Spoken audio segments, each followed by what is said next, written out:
bonjour à toutes et à tous. Ravi de vous retrouver pour cette visio du lundi. Au nom du président de la fédération, Frédéric Bouygues, et toutes les équipes de la fédération, on est ravis d'avoir ce moment d'échange que l'on a, on va dire, très régulièrement le lundi pour se poser sur des sujets. Aujourd'hui, on va parler de la compétition, avec la compétition comme un outil de fidélisation et puis la préparation des différents échanges sportifs. On sait que la compétition, c'est un élément qui est très important, qui est très structurant dans la vie de nos structures, à la fois pour la progression de nos cavaliers, pour l'économie de nos clubs. Ce qui nous semblait important dans cette visio, en tout cas intéressant, c'est d'aborder la compétition, bien sûr, à travers les différentes échéances sportives que propose la fédération avec les différents projets sportifs qui sont proposés, notamment pour la compétition Club Éponnay, le Generali Open de France, et on reviendra dessus parce que on avait à cœur de vous parler aussi sur ce championnat de France, de toutes les disciplines qui pouvaient être pratiquées pendant les 2 semaines des championnats de France, car on le sait, c'est aussi un besoin qui est souvent remonté de pouvoir on va dire occuper les cavaliers, en tout cas trouver des activités sur les 10 jours de ces championnats, mais aussi d'avoir, quand on parle de compétition, la compétition qui est un outil de fidélisation et de développement de l'équitation dans nos établissements, où vous allez le voir, le championnat de France est pas forcément et pas automatiquement l'objectif final, parce qu'on peut avoir des objectifs intermédiaires, on peut avoir des objectifs différents. Et donc, c'était important, vous allez le voir au cours de cette visio, d'aborder ces deux notions, le projet sportif, l'échéance avec cette préparation et ce que nous apporte vraiment aussi la compétition, c'est-à-dire la fidélisation et le développement de nos activités. Sans être plus long, vous le savez, ces visios, elles sont construites avec les équipes de la fédération et des dirigeants qui vont vous présenter ce qu'ils font dans leur établissement pour que ça soit le plus concret pour vous. On a aujourd'hui, vous l'avez vu en introduction, Zoé Glévard, la responsable du service communication et développement de la Fédé. Bien sûr, Martin Denisot qui va être avec nous aujourd'hui de la direction technique nationale qui va débuter cette visio, et nos deux dirigeants que je remercie infiniment d'être présents aujourd'hui avec nous pour nous parler concrètement ce qu'ils font dans leur établissement, que vous puissiez repartir avec des exemples concrets et des actions à mener dans vos structures. On accueille Fanny Lelièvre des écuries Les Rouillons, c'est dans Lyon, la région Bourgogne-Franche-Comté, et Alexandre Mahé des écuries Tomaso, ça c'est en Loire-Atlantique, région Pays de la Loire. Un grand merci à toutes et à tous d'être présents aujourd'hui. On va pas faire plus long, on va débuter tout de suite. Vous oubliez pas, on déroule la visio, on présente, vous avez le chat pour poser toutes vos questions, et à la fin de la visio, on prend un temps pour y répondre et revenir sur toutes les questions que vous avez. Voilà, je pense que je laisse la parole à Martin. Excellente visio à toutes et à tous. Merci beaucoup. Bonjour à tous. C'est moi qui prends le relais. Donc, on va parler du effectivement projet sportif et les échéances de fin de saison. Ma présentation, elle est rapide puisque je suis à la fédération depuis une quinzaine d'années, à la direction technique nationale, en charge depuis l'année dernière de l'Open de France notamment, donc sur le poste de directeur sportif. Et je vais vous en parler un petit peu. Et puis, depuis quelques semaines, en charge également du concours complet d'équitation, donc un vaste projet sur cette discipline, enfin, nombreux projets sur cette discipline également. Alors, on démarre par vous redonner quelques dates de planning. Donc, si on part par le haut, on a bien sûr le Generali Open de France, la session poney et en bas à droite la session club. L'Open amateur qui est de nouveau au Mans en juillet. Le grand tournoi pour les disciplines collectives fin mai, début juin. Julien vous en a parlé, on y reviendra. Les championnats et circuits régionaux et départementaux qui ont toute leur importance dans la préparation de vos cavaliers, de vos équipes, et on en reparlera parce que on aura quelques exemples à vous donner et quelques rappels sur ces circuits-là. On l'a pas fait apparaître sur cette diapo, mais sachez que pour ce qui concerne les amateurs, un appel d'offres est en cours pour proposer à nouveau dès 2025 un championnat de France amateur élitiste, puisque l'Open amateur est plus participatif. Donc un championnat de France amateur plus élitiste dans les trois disciplines olympiques en fin de saison. donc avec des conditions de qualification un peu plus dures pour avoir les meilleurs euh, dans les catégories amateur élite 1, 2 et également 3, je crois, pour le complet et le dressage. Mais voilà, appel d'offres en cours, donc des championnats de France amateurs en fin de saison qui seront reprogrammés sans doute autour des vacances de la Toussaint. Un certain nombre d'organisateurs ont reçu cet appel d'offres pour candidater et ensuite pour assez rapidement vous donner ces dates. Petite diapo sur les circuits régionaux et départementaux. Donc, partie de gauche, les circuits régionaux départementaux que vous connaissez déjà sans doute. L'objectif de dynamiser les territoires, c'est des circuits qui sont labellisés par les comités régionaux ou les comités départementaux. Ça se veut être des étapes préparatoires pour les championnats de France, notamment, puisqu'elles ont un coefficient 2, donc elles ont tout leur intérêt dans la qualification de vos cavaliers en vue du championnat ou du grand tournoi. Le règlement stipule qu'il peut y en avoir 5 par département ou 10 par région. Ensuite, on a les championnats régionaux et départementaux qui peuvent être une des étapes du circuit, la logique étant éventuellement d'être la dernière étape du circuit, qu'il soit départemental ou régional. Mais alors peut-être on peut aller sur la diapo suivante qui est un exemple de championnats régionaux multidisciplines. Mais ce que je voulais dire avant de rentrer dans le détail de ces deux exemples qu'on vous a proposés ici, c'est que on a bien sûr cet objectif de championnat de France dans les catégories club et poney et également amateur, mais pour ce qui est des catégories club et poney, cet Open de France qu'on essaie de faire évoluer, on est bien sûr à votre écoute, on fait des visios en amont sur les règlements, je y reviendrai, le règlement, on vous le met en projet, on essaie de le faire évoluer suivant vos demandes. Mais tous ne vont pas au championnat de France parce qu'il est parfois loin, parfois coûteux, parfois plus difficile que les circuits que vous avez en région. Mais dans tous les cas, il y a ces championnats régionaux, il y a ces circuits et il y a ces deux exemples qu'on vous a donnés de championnats multidisciplines en région qui peuvent être et qui sont importants. Et je refais la connexion un peu avec le sujet de fidélisation des clients par la compétition, qui sont importants pour proposer peut-être des objectifs intermédiaires avant d'aller faire un championnat national, de déjà se fixer dans un premier temps un beau championnat régional. Et pour ceux qui démarrent la compétition sur les premières années, pourquoi pas de déjà faire ces beaux événements-là et pour ensuite le niveau en dessus ou les plus motivés aller sur un championnat de France. Je donnais l'exemple de la Club 2 concours complet que je connais. Il y a 3500 cavaliers différents qui font de la Club 2 en concours complet. Il y en a à peu près 300 qui font la mode Beuvron. Euh, Ça veut dire finalement un petit pourcentage par rapport à l'ensemble des gens qui font de la Club 2 concours complet. Mais on peut imaginer que tous ceux qui vont pas à la mode Beuvron ont d'autres objectifs, font les circuits, font des championnats régionaux, etc. Et heureusement qu'ils viennent pas tous à la mode. La mode, ça doit être un objectif final pour une certaine clientèle, pour une certaine population qui a un objectif sportif plus précis de championnat national. Ces deux événements-là, je passe rapidement, mais ils ont la particularité d'être multidisciplinaires. Donc, en Bourgogne-Franche-Comté, pour l'un, à équivaler, et en PACA pour l'autre, il y a 8 et 9 disciplines. Celui de PACA a vraiment mis l'accent sur le sujet du développement durable, et ils ont sur leur événement tout un tas d'actions sur le développement durable. On prend deux exemples. Je sais qu'il y a un certain nombre de régions qui ont pris un peu aussi ce projet-là. On me faisait remarquer ce week-end en Rhône-Alpes, Auvergne-Rhône-Alpes, pardon, il y avait également un championnat multidiscipline. On bascule sur l'Open de France. On a quelques diapos rapides pour vous redonner quelques chiffres. Clairement, et les tendances. Donc là, c'est le saut d'obstacle. Donc il y a bien sûr la période, la baisse 2020-2021, mais vous redire que le saut d'obstacle est la discipline la plus pratiquée à l'Open de France. À gauche, c'est le nombre de participants, poney et club, mais ça reste la discipline principale pratiquée à l'Open de France en poney et en club. Ensuite, les tendances. Donc là, on est sur les podiums des trois disciplines les plus pratiquées. À gauche, la semaine poney, à droite, la semaine club.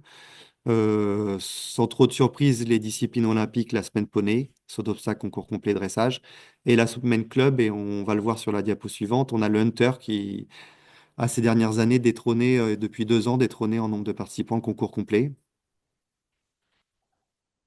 Et donc ça, c'est les tendances, toujours pareil, à gauche, semaine poney, à droite, semaine club. Et l'évolution du nombre d'engagés dans les disciplines où ça a été le pourcentage le plus élevé. Donc, Hunter, Mini Open et Equifun pour les poneys et Equifun, Ride and Run, Western Equiphil Hunter pour les clubs. Mais c'est vrai que les clubs, vous voyez le Hunter 574 à 658 engagés. Donc, c'est un nombre de participants déjà important pour cette discipline et qui fait que augmenter vraiment de façon importante ces dernières années. À la semaine poney, il y a notamment le Hunter Shetland qui a été intégré plus récemment et qui fait aussi augmenter les effectifs. Les tendances sur le grand tournoi, donc pareil, tir à l'arc et pony games qui sont plutôt en augmentation forte. Alors le tir à l'arc qui est plus une discipline un peu émergente, donc c'est vrai qu'on passe de 13 à 67, ça peut paraître un pourcentage important, mais voilà, qui fait de plus en plus en tout cas d'aficionados et qui plaît à une certaine population de cavaliers. Et le pony games qui est aussi plutôt en belle augmentation. Petite diapo sur les nouveautés réglementaires de l'Open de France. Alors, moi, c'était ma première année l'année dernière comme directeur sportif. On a pris beaucoup de notes de beaucoup de remontées de terrain et on a surtout fait le choix cette année de ne pas faire trop de changements, mais de l'écrire différemment, le règlement. Et par rapport à la version que vous avez connue, où on avait toutes les barèmes de qualification, puis tous les barèmes techniques, on l'a écrit sous une nouvelle forme où par discipline, on a les qualifications et le barème technique. Et à chaque fois, on a alors, une ou plusieurs pages de les qualifications et ensuite, juste à la suite, les barèmes techniques. Et finalement, on a regroupé par discipline. Bon, c'est aussi une occasion pour vous tous de remettre le nez un peu dedans, de le relire et de le relire. Alors, encore une fois, le fond n'a pas beaucoup changé, la forme a changé. Dans ce qui a changé sur le fond, il y a le fait que 50% des points peuvent être obtenus désormais dans d'autres disciplines que celle pour laquelle on veut se qualifier. Donc ça, c'est... Alors, on a des retours comme quoi ça peut être trop facilité pour certaines disciplines et qualifications. Mais l'idée de départ, c'était vraiment d'encourager quelqu'un qui fait du CSO à faire du hunter, quelqu'un qui fait du complet à faire du dressage, quelqu'un qui fait du dressage à faire, pourquoi pas du tir à l'arc ou je ne sais quoi. Mais d'encourager et de permettre de prendre des points de qualification pour sa discipline qu'on souhaite pratiquer à l'open dans d'autres disciplines. Ensuite, le nombre de participations sur les premières pages, là, regardez, mais avant, pour chaque discipline, on avait les restrictions à faire les autres. Et en fait, il fallait aller regarder chacune des disciplines pour savoir ce qu'on avait le droit de faire en autre discipline. Là, on a fait deux grands tableaux, un pour les cavaliers, un pour les chevaux, et on a simplifié. Alors, certes, ça ouvre, mais on est parti du principe qu'on faisait confiance aussi aux enseignants et que de toute façon, vous n'alliez pas pouvoir engager 12 disciplines parce que vous n'auriez pas le temps de les faire, tout simplement, dans les plannings de la journée. Donc, c'est plutôt ouvert, mais ça vous laisse la possibilité de faire aussi un peu votre marché et de pouvoir faire un tour de CSO, certes, mais aussi, pourquoi pas, du travail à pied en longue graine ou de l'équifile ou du ride and run, et j'y reviendrai. On a ouvert le point suivant des nouveaux championnats en saut d'obstacle, à savoir la poney 4B pour les benjamins, donc 12 ans et moins. Il y avait un peu une marche entre les Shetland qui étaient sur 50 centimètres et la poney 3 sur 70, avec des enfants qui sont de plus en plus grands et de petits, mais de plus en plus, enfin, petits, jeunes dans l'âge, mais de plus en plus grand en taille. Donc on avait une demande de créer cette catégorie un peu intermédiaire. On l'a créé, poney 4B Benjamin. La poney 1 équipe, il y a la poney 1 individuelle, on avait des demandes pour avoir la poney 1 équipe. Et la poney 2, il y avait déjà la poney 210 avec beaucoup, beaucoup de partants. On a créé deux niveaux dans la poney 2, donc vous pourrez vous engager dans l'une ou l'autre. En dressage, on a créé la poney 3 BCD, pareil pour les Benjamin et moins. Je me demande s'il n'y a pas une erreur, Laura ou Zoé, si tu veux dire, vérifier en direct. Je me demande si c'est pas la mini et moins, le poney 3 BCD. On vous confirme ça d'ici la fin.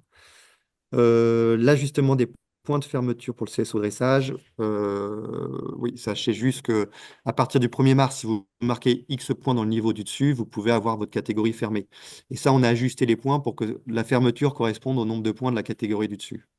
Je ne sais pas si je suis clair, mais grosso modo, on avait des gens qui pouvaient ne pas plus être qualifiés parce que trop de points en poney 1, par exemple, pour faire la poney 2, mais ne pas être qualifié en poney 1. Maintenant, soit vous êtes qualifié en poney 1, soit vous avez trop de points en poney 2. Ouais, c'est des petits ajustements.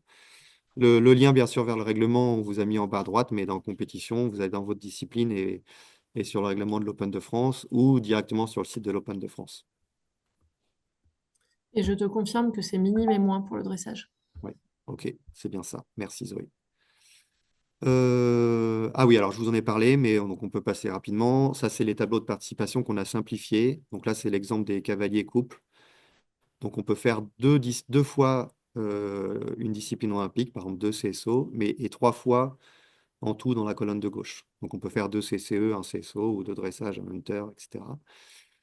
Plus deux participations dans deux championnats dans toute la colonne du milieu, donc avec un maximum potentiellement de équifun, de voltige, de endurance, etc. Et celles de droite ne sont pas comptabilisées. Donc, clairement, c'est plutôt une ouverture à vous de faire le choix. Et si jamais il y a des excès, de toute façon, vous pourrez. Enfin, on est bien conscient que le sujet du bien-être animal et c'est pas le sujet de la visio d'aujourd'hui, mais est au cœur de toute notre réflexion, nos réflexions. Donc, il ne s'agit pas de faire trop aux chevaux, mais par contre de pouvoir, entre guillemets, optimiser votre semaine au mieux. Les plannings sont sortis, donc vous pouvez aussi dès aujourd'hui un peu décider de ce qu'on peut faire en début de semaine, en fin de semaine. On va passer parce que je pense que c'est sur la diapo suivante, quand on parle d'optimiser sa présence. Euh, Ici, c'est les disciplines, c'est des épreuves qui ne demandent pas du tout de qualification. Après, je reviendrai sur certaines alors, je ne suis pas sûr qu'on en parle, donc j'en parle tout de suite. Certaines qui demandent peu de qualification, exemple, ride and run, le travail à pied, l'équifile, il y a des qualifications, mais rien ne vous empêche aujourd'hui de regarder et de vous dire, tiens, je fais la poney 3 équipes en début de semaine, il y a de l'équifile en fin de semaine. Je vais participer à une compétition d'équifile circuit départemental coefficient 2 et finalement, j'ai essayé de prendre mes points assez rapidement pour compléter ma semaine par des disciplines proposées avec des qualifications. Après, il y a celle-ci, aptitude sport et loisirs Mountain Trail, où vous pouvez vous inscrire jusqu'à la veille, où c'est des petits parcours de tests d'éducation ou de découverte. Et donc ça, c'est ouvert, il faut regarder au planning, mais un jour sur deux en alternance, Mountain Trail et aptitude sport et loisirs. Mountain Trail est nouveau parce que l'idée était de faire découvrir un petit peu la discipline d'équitation western. Donc c'est une version très allégée et quelque part l'idée c'est de se dire que si la discipline plaît, on peut ensuite aller éventuellement plus loin dans la découverte du Mountain Trail. Aptitude sport et loisirs existait déjà depuis plusieurs années. C'est 10 dispositifs à faire dans un espace qui se situe plutôt au Spring Garden, l'espace. Et ensuite, on prend en compte et votre résultat sportif si vous avez fait une discipline olympique et votre résultat de thèse d'éducation et on vous remet un petit diplôme en fonction des résultats obtenus. Trot Up Fun Mini Open. Le Mini Open, vous connaissez, ça existe depuis un certain nombre d'années. On a vu que ça avait une forte augmentation en nombre de participants ces dernières années. Le Trotops Fun est nouveau, on peut dire peut-être une déclinaison du Mini Open avec la spécificité que c'est en équipe et uniquement en équipe, à peu près les mêmes tranches d'âge et avec un petit parcours d'Equifun très simplifié où on va avoir une branche basse, une cloche à sonner, mais avec un petit parcours qui se fait en main avec un adulte qui tient le cavalier en main. Il y a aussi une note de présentation, de costume de l'équipe. Et puis, ça va se faire sous la dynamique et trop top. Donc, il y aura la mascotte qui viendra à la remise des prix, etc., etc. C'est nouveau, c'est par équipe et c'est une soirée dans la semaine. Je ne l'ai pas en tête, mais c'est dans le programme que vous pouvez retrouver en ligne. Les deux dernières qui ne demandent pas de qualification, c'est le carrousel, donc épreuve par équipe de dressage, qui est proposée et la semaine poney et la semaine club, avec la volonté de vraiment plutôt prendre la tendance, et on l'a écrit dans le règlement comme ça, d'être jugé sous le principe du spectacle équestre, plus que celui du dressage pur. Ça a pu faire parler par le passé, mais c'est l'esprit dans lequel, en tout cas, il sera jugé encore en 2025. Voilà, il y a une session la semaine poney, une session la semaine club. On le remet cette année sur le terrain numéro 5 dans la carrière principale, parce que c'est vrai qu'il est, par des soucis de contraintes d'espace, il a pu être un peu moins centralisé. Et c'est vrai que c'est des belles épreuves, bah, comme le montre la photo, qui était dans le Grand Manège l'année dernière. Mais cette année, il revient un peu au centre du village de l'Open de France avec cette épreuve costumée qui est toujours assez sympathique à regarder pour tout le monde. Et les warm-up qui sont une nouveauté depuis 2024. Pareil, alors il faut être réactif parce que ça peut se remplir vite, les créneaux, mais on met un certain nombre de pistes non utilisées disponibles la veille de vos épreuves pour faire un parcours d'entraînement.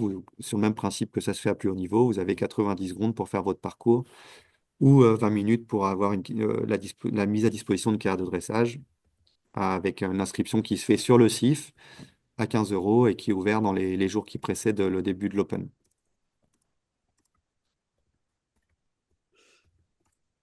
Je pense que pour moi, du coup, c'est bon. Si vous avez des questions, on est bien sûr euh, amené à y répondre à la fin de la visio. Et je vais laisser la parole à Alexandre et Fanny qui vont prendre le relais sur le sujet, sur l'exemple de ce qu'ils mettent en œuvre dans leur club sur les aspects compétition et fidélisation.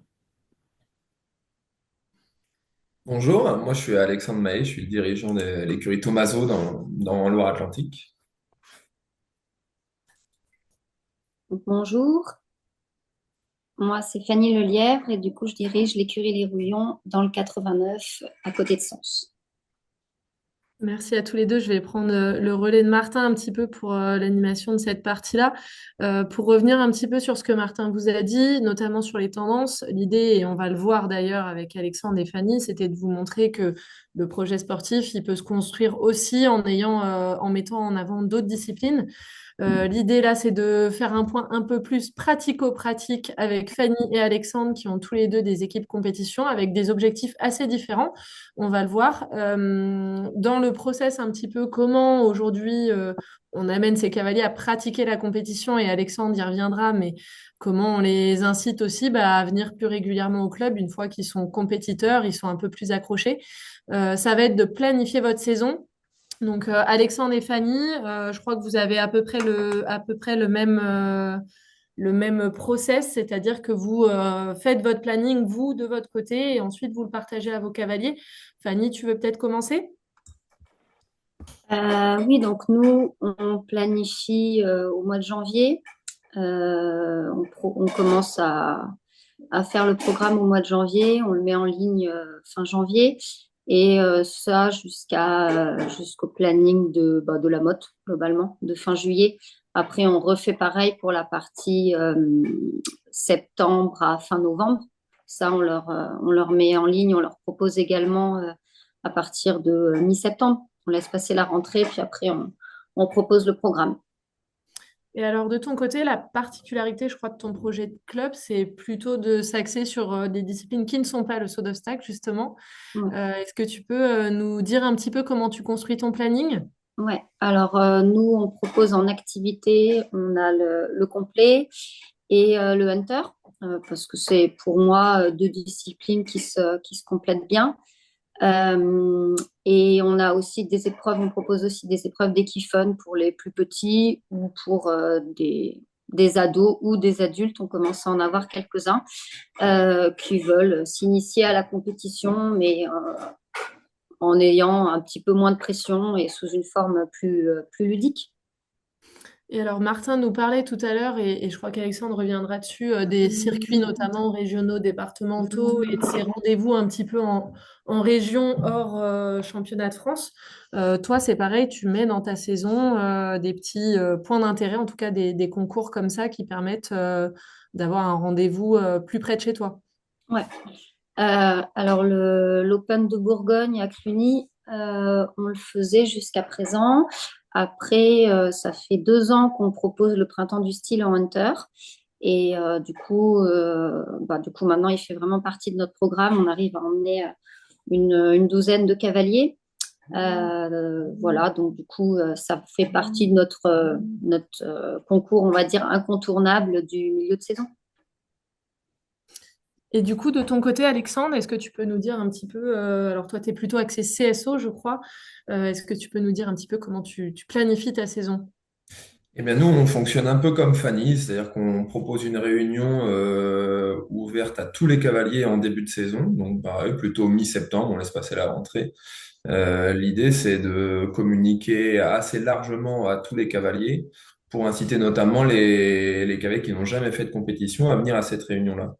Où on présente le planning, mais où on brief aussi sur le règlement, sur l'organisation d'une journée de compétition. Qu'est-ce que ça induit comme objectif, comme investissement, ou plus soit financier ou en termes de temps. Et ça permet du coup au cadet de se projeter un petit peu sur une saison ou sur quelques dates de choix de concours. Et toi aussi, je crois que tu vises plutôt un championnat régional de mémoire, c'est ça, un événement qui se passe dans ta région?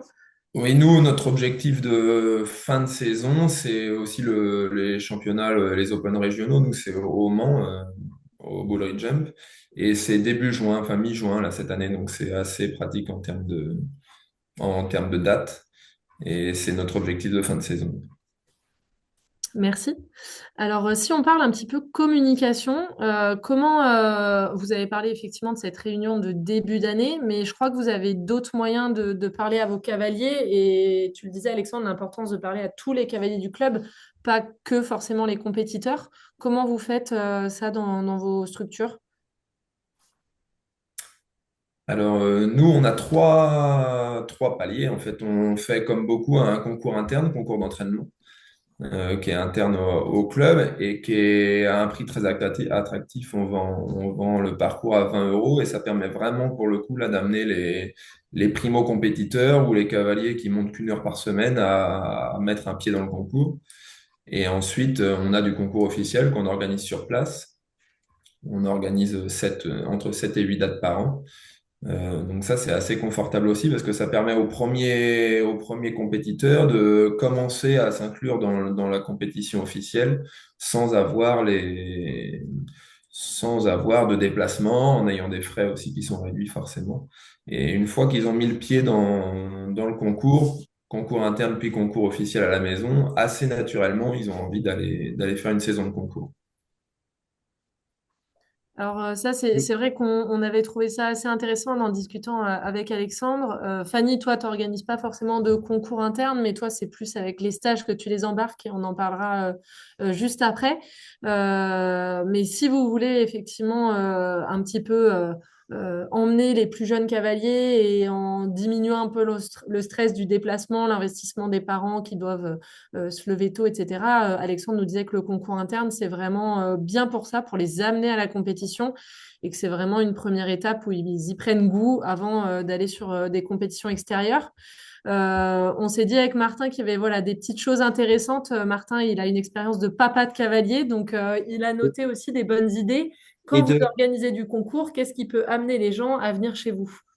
de pas mal de sportifs qui font aussi d'autres sports. Et c'est vrai que je pense qu'il y a aussi à s'inspirer de ce qui peut se passer ailleurs des fois. Et c'est vrai que c'est moi qui ai fait rajouter les quelques bonnes idées. Je voudrais bien qu'Alexandre, après, il revienne également sur les thèmes qu'il met autour de ces concours, parce que je pense que de faire vivre un peu les concours et de les rendre attractifs et de leur donner un intérêt, notamment par le sujet des thèmes, il y reviendra. Moi, j'avais noté dans les bonnes idées, parce que c'est du vécu aussi, hein, le coach, quand il arrive sur le parking, la personne qui est un peu à l'accueil va lui donner un ticket ou café, ou des fois c'est un ticket sandwich. Et c'est une façon de fidéliser aussi un peu les coachs à revenir sur vos terrains concours. C'est pas un coût forcément très important et c'est un geste qui est assez sympathique entre professionnels.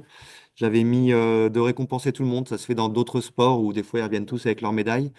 Et les petits, notamment, alors c'est un autre sujet, mais c'est vrai que quand les premiers niveaux d'épreuve sont des fois au chronomètre en CSO, c'est parfois difficile pour les petits de se classer, ou quand ils sont en préparatoire où il y a juste le flot en sortie de piste. Et finalement, un petit package avec quelques pommes ou carottes et quelques haribots, ça va rien coûter et ça va permettre de faire plaisir à tout le monde. Le modèle du Mans, où ça se fait aussi plus localement, de donner des bons cadeaux plutôt que des cadeaux en direct et de laisser aux enfants de pouvoir choisir ensuite dans la sellerie ce qu'ils souhaitent, avec leur petit bon de 10 euros par exemple. Et puis s'ils ont plusieurs classements, bah, ils peuvent avoir 20 euros de bons. Et encore une fois, c'est du vécu encore récemment. Et sur des petits de 8-12 ans, c'est quelque chose qui plaît bien. Et puis CCE, alors on avait là l'exemple, il est sur la dernière tournée des As, mais de créer des petits challenges avec le prix du meilleur dressage ou du meilleur cross, ou il peut y avoir le prix du club aussi qui a le plus de participants, le plus d'engagés. En tout cas, de mettre des petites mises à l'honneur intermédiaires, ça peut être des idées qui permettent de faire vivre un peu son concours et le rendre un peu dynamique, attractif et sympa. Et je veux bien redonner la parole sur le sujet des différents thèmes de compétition à Alexandre. Ouais, nous, en fait, on a pris le parti de mettre un thème à chaque concours. Donc là, sur la diapo, vous voyez différents thèmes en fonction des dates de concours, avec beaucoup d'animations hors compétition sportive à côté. Alors, bien sûr, forcément, le carnaval, c'est déguisé. Mais par exemple, à Saint-Valentin, ils ont tous une rose et on essaye d'organiser comme ça à côté des jeux ou des challenges autour de ça. Par exemple, il y a le prix du club qui encourage le plus avec l'apéritif pour tout le monde à gagner. Ou des choses comme ça qui permettent de fidéliser aussi les parents ou les accompagnateurs, en tout cas, autour du côté juste sportif des 2 minutes du parcours du cavalier. Et ça marche assez bien en général. En tout cas, on a des bons retours chez nous. Merci Alexandre. On va passer maintenant aux stages qui sont chez tous les deux, hein, un vrai levier aussi alors, pour embarquer les cavaliers en compétition, mais notamment chez Fanny, on le verra chez Alexandre aussi, mais chez Fanny, c'est prononcé. C'est aussi un moyen finalement de faire venir aussi des cavaliers qui sont pas forcément compétiteurs, mais qui ont vraiment envie de progresser techniquement sans pour autant aller jusqu'à la compétition. Du coup, Fanny, toi, tu organises deux formules de stage. On va commencer par ces stages à pied qu'on trouvait vraiment très intéressants et c'est quelque chose qu'on oublie parfois peut-être un petit peu, ce volet sport santé, sportif et préparation physique. Est-ce que tu peux nous en parler un petit peu? Oui, donc on organise, donc ça, tout ça c'est en été. Sport, un stage de sport avec une prof de sport et une prof de yoga pour initier nos cavaliers à ces pratiques, à la préparation physique et par le yoga aux assouplissements, aux étirements et puis au côté mental aussi par la méditation. Voilà, et on a également une autre intervenante qui vient. Pour elle, c'est plus technique, c'est pour des semelles orthopédiques. Mais du coup, il y a une partie à cheval. Elle observe les cavaliers, le couple cavalier-cheval, et puis après, en fonction de la posture, elle fait des examens aussi à pied en salle, et elle propose des semelles. Alors, ce que tu nous disais, c'est que ces activités, tu les proposes pas que à tes cavaliers qui font du concours. Non, c'est ouvert à tous. C'est ouvert à tous. Généralement, c'est plutôt adultes et grands ados. Mais voilà, c'est ouvert aux cavaliers qui ont envie de progresser et puis de progresser avec leur cheval et en prenant un peu plus conscience de leur corps à eux et de l'impact de leurs conditions physiques et de leur musculature.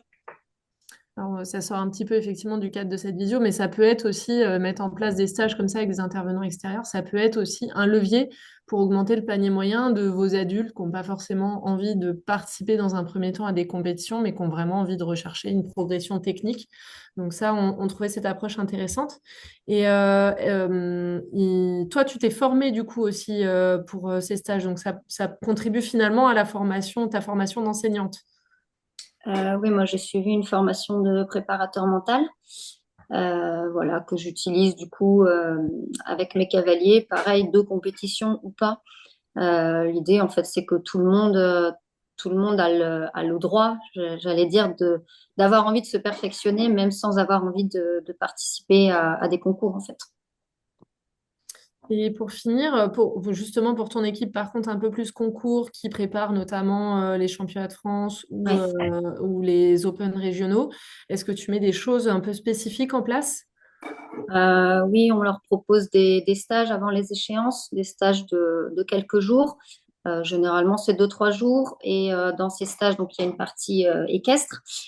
Et il y a également, du coup, de la prépa physique et des petites séances de prépa mentale aussi. Ok. Et du coup, tu proposes également des stages à cheval. Donc ça, c'était plus Ouais. la partie, effectivement, finalement, comment le cavalier devient athlète et s'entretient dans une optique sportive. Mais il y a aussi des choses à cheval. Oui, c'est ça. On propose en hiver, donc en janvier et février, un stage de hunter et un stage de complet.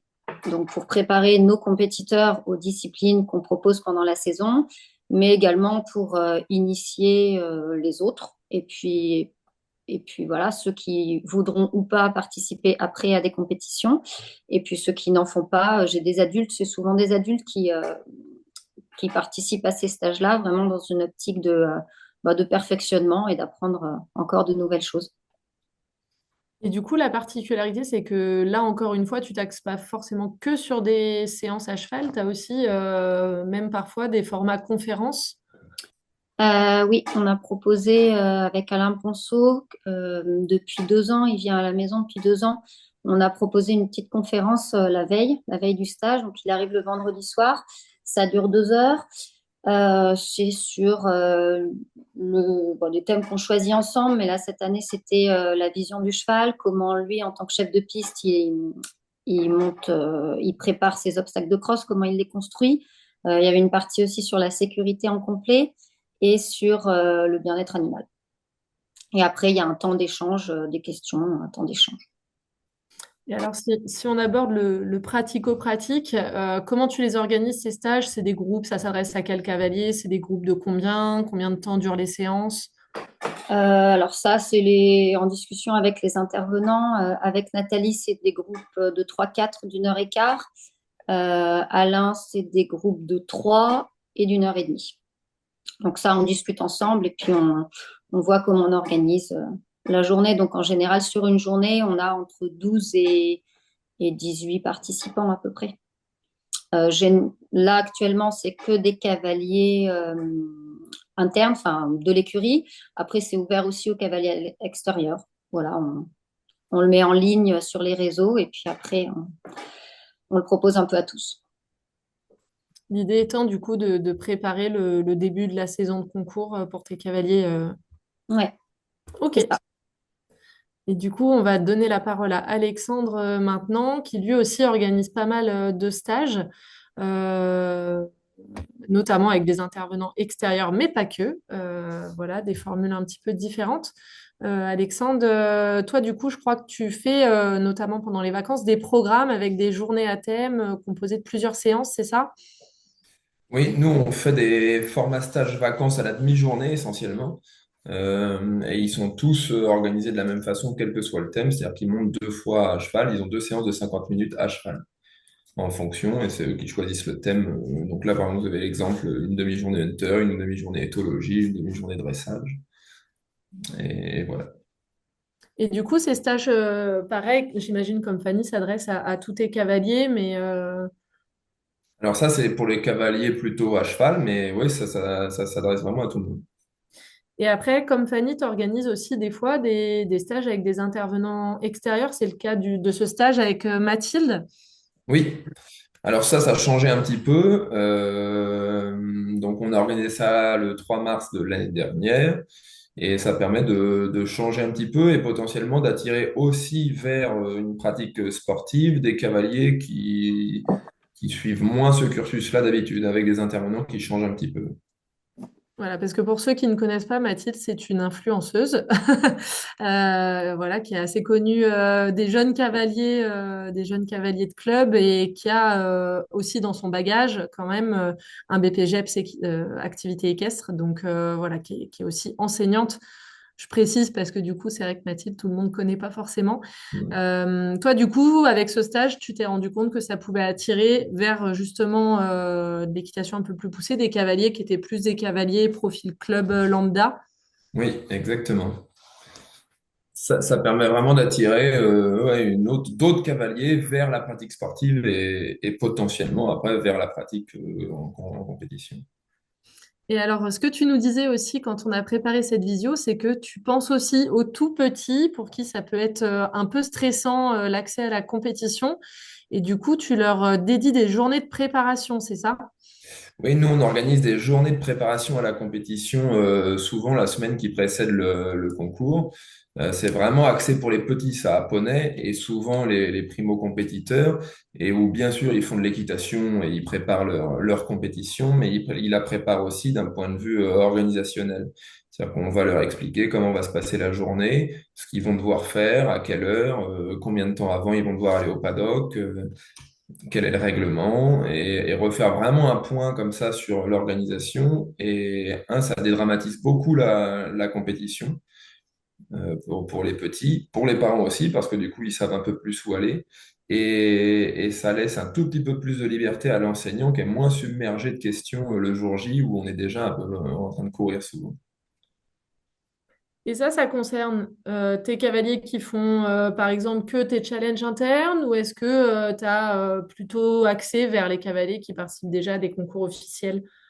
Alors ça, c'est plutôt, nous, on le fait plutôt en amont des concours officiels, même si c'est ouvert à tout le monde, mais on le place souvent dans la semaine qui précède le concours officiel. Donc, tu le fais plusieurs fois dans ta saison? Je vais le faire quasiment à chaque vacances scolaires. Ok. Et on a des questions, mais du coup, je pense que c'est intéressant d'y répondre dans cette partie. Une question sur le sujet des tarifs. Alors, vous proposez des choses assez différentes tous les deux, et même au sein de l'écurie d'Alexandre, il y a pas mal de produits différents aussi. Est-ce que vous pouvez nous donner une fourchette de prix pour les différents stages que vous proposez? Eh bien, chez nous, par exemple, une demi-journée de stage, que ce soit à poney ou à cheval, c'est 35 euros. Et la journée, c'est 50 euros. Et ce tarif-là, tu le pratiques y compris pour ta prépa à la compétition pour les Oui, pro-teams? oui. Quel que soit le sujet, enfin, l'objectif de la journée, c'est toujours à la demi-journée ou à la journée, et c'est des tarifs qui ne varient pas. Et de ton côté, Fanny, du coup? Alors nous, pour les stages avec les intervenants extérieurs, c'est entre 120 et 135 euros. Donc ils ont, je ne l'ai pas précisé tout à l'heure, mais ils ont bien deux séances. Il y en a une le matin où ils sont plutôt travaillent sur le plat avec un peu de cavaletti. Et puis l'après-midi, il y a un enchaînement à l'obstacle. À l'obstacle ou version cross pour le stage de complet. Et pour les stages à pied, du coup, c'est un petit peu différent? Ouais, ah oui. Les stages à pied, je crois qu'on était entre 20 et 30 euros l'après-midi. Et après le stage de posture, c'est un peu différent parce que ça, enfin, c'est quand même une intervention de podologie. Donc, c'est la personne intervenante qui prévoit son tarif, en fait. Et moi, j'ai une petite question qu'on n'a pas abordée, qu'on avait abordée un petit peu quand on avait préparé cette visio, c'est comment vous les trouvez, ces intervenants? Fanny, je crois que toi, c'est un petit peu aussi ton expérience personnelle qui a fait que tu t'étais orientée vers des personnes. Est-ce que tu peux nous préciser un petit peu? Oui, c'est des personnes que je rencontre en compétition ou lors de stages. Nathalie Terragnolo, je l'avais rencontrée lors d'un stage de prépa physique et mentale qui était organisé par le Creux de Bourgogne et l'IFCE. Je l'avais rencontrée là-bas et puis j'avais bien aimé l'état d'esprit, donc du coup je l'avais contacté. Et Alain Ponceau, je l'avais rencontré lors des championnats de France. Il est chef de piste pour les championnats de France amateurs. Et il intervient, il fait les reconnaissances en fait, les reconnaissances de certaines épreuves. Et pareil, j'avais bien aimé le discours, donc je l'ai contacté comme ça. C'est souvent des rencontres comme ça. Et toi, Alexandre, comment t'en es venu à faire appel, par exemple, dans tes intervenants extérieurs, à des gens qui ont des profils justement un petit peu décalés comme Mathilde? Alors, je vous avouerai que ça, c'est un peu plus ma compagne qui s'occupe des réseaux sociaux, mais en fait, c'est voilà, c'est au vu de l'évolution de la communication, de notre communication et de la communication des cavaliers. Voilà, on s'est toujours dit qu'il fallait faire venir, qu'il fallait qu'on s'inclue un peu dans ces réseaux et notamment dans Instagram. Et ça a été le moyen de s'inclure un peu plus, avec un peu plus de force en faisant venir Mathilde chez nous. Très bien. Alors, on va passer maintenant à une dernière partie. Alors, concernant Alexandre, avant de passer à cette dernière partie, justement, Alexandre, il a mis en place ce qu'il appelle des cours évolution. Si tu peux nous présenter cette démarche.